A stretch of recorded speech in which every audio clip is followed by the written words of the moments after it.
I was in a meeting and someone asked me a question. And for a split second, I could not answer. Not because I did not know what the answer was, but because I could not remember which version of myself I was supposed to be in that room. That's when I knew I wasn't code switching anymore. I was code exhausted. And today, I'm reframing how we talk about code switching, because the problem isn't the switching. It's when you switched so many times that you've lost track of who you actually are. So this is Rise with Betty. Let's go.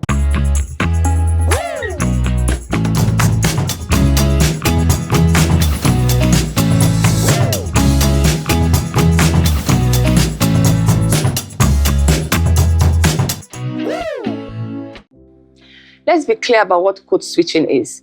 It's the ability to switch your language, behavior, and presentation depending on the social context. And here is the truth. Everyone code switches. You talk differently with your grandmother than you do with your friends. You write differently an email to your CEO than you do in a text to your partner. That's code switching.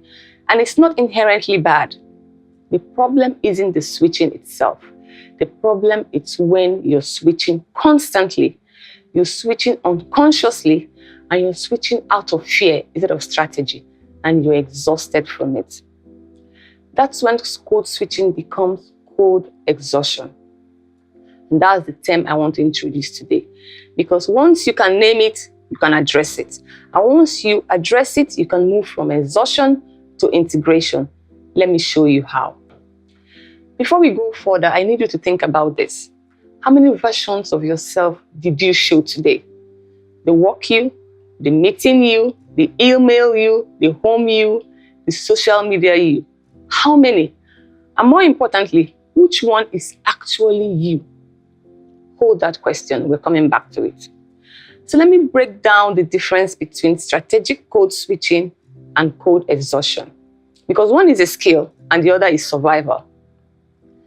Strategic code switching, which is unconscious adaptation, is a skill. It's when you consciously adjust your communication style to be more effective in a given context. You're presenting to senior leadership team that values data and brevity, so you lead with numbers. You cut the story and you get to the point. That's not selling out, that's strategic. You're reading the room and you're adapting your delivery so your message lands. You're still you, you're just translating. Another example could be you're having a one-on-one with a team member who processes verbally. So instead of your natural tendency to think before you talk, you engage in real-time dialogue. You're adapting consciously for connection. Strategic code switching feels like, one, a choice. You're deciding when and how to adapt. Energy neutral and positive. It doesn't drain you. It's effective. Your message lands. Your relationship deepens. It is aligned. It still feels like you. Now that's healthy and that's leadership. Code exhaustion, on the other hand, is survival mode. Code exhaustion is different. It's when you're switching constantly and you've lost track of which version is actually you. Here's an example. You have a work voice and a home voice. You have a meeting self and a real self. You have a professional persona and a true persona. And the gap between them is so wild that you feel like you're performing all the time. You're not adapting strategically, you're surviving. And the cost? Exhaustion, disconnection, resentment. So here's how you know you're in a code exhaustion mode. Sign 1. You can't remember which version of yourself you showed and to whom. You are in so many modes that you've lost track. Someone's referenced something you've said and you think, wait, did I tell you that? Or was that someone else? Sign 2, you feel fake, even when you're being strategic. The switching doesn't feel like translation anymore. It feels like lying. Even when you're achieving your goals, you feel inauthentic.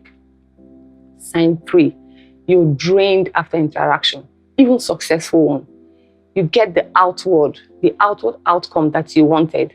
The meeting went well, the presentation landed, the relationship deepened, but you're emotionally depleted because you spent the entire interaction monitoring and adjusting yourself. Sign 4, you don't know who you are anymore. You've been adapting so long that you've lost touch with your core self. Someone asks you, what do you think? And you genuinely don't know because you've been in shifting for so long that you've forgotten your own shape. That's not a skill anymore. That's survival. And survival isn't sustainable. So what's the solution? It's not to stop code switching because that's neither realistic or strategic. The solution is integration. Integration means 1, you bring more of your authentic self into each context. You stop splitting yourself into fragments. You find ways to show up as one person in different contexts. Not work you and home you, just you, adapted for that context. Number 2, you switch consciously, not compulsively. You choose when to adapt and when to hold your ground. You're not an autopilot, you're intentional. Number 3, you reduce the cost of switching. You're not switching out of fear, you're switching out of strategy. And that feels different in your body. So here's an example. Instead of having a work voice that's completely different from your natural voice, you find a version that is professional and feels like you. You don't code switch your personality, you code switch your delivery. That's the difference between exhaustion and empowerment. That's integration. So remember that meeting I told you about at the beginning? The one where I forgot which version of myself I was supposed to be. That was my wake-up call. That was my wake-up call. I realized I've been code switching so much, adapting to this person, that context, this culture, that expectation, I had lost my center. And the scariest part, I'd stopped noticing. The exhaustion had become so normal that I thought you're just part of being a leader. But it is not. Leadership doesn't require you to fracture yourself. It requires you to integrate yourself. And once I learned the difference, everything changed.